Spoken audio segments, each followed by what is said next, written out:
بسم اللہ الرحمن الرحیم۔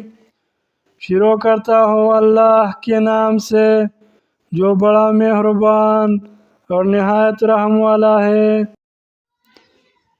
حضرت ابو ہریرہ رضی اللہ عنہ کہتے ہیں کہ ابو ذر رضی اللہ عنہ نے کہا، اللہ کے رسول، مال والے تو ثواب لے گئے، وہ نماز پڑھتے ہیں جس طرح ہم پڑھتے ہیں، وہ روزے رکھتے ہیں جس طرح ہم رکھتے ہیں، البتہ ان کے پاس ضرورت سے زیادہ مال ہے جو وہ صدقہ کرتے ہیں، اور ہمارے پاس مال نہیں ہے کہ ہم صدقہ کریں۔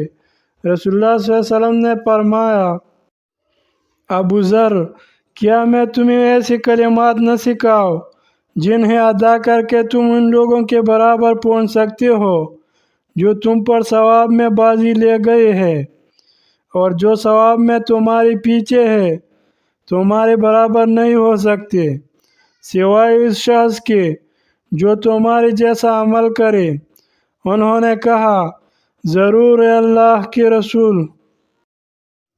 آپ صلی اللہ علیہ وسلم نے فرمایا، ہر نماز کے بعد 33 بار اللہ اکبر، 33 بار الحمدللہ، 33 بار سبحان اللہ کہا کرو، اور آخر میں لا الہ الا اللہ وحدہ لا شریک لہ لہ الملک و لہ الحمد وہو علی کل شیء قدیر پڑھا کرو۔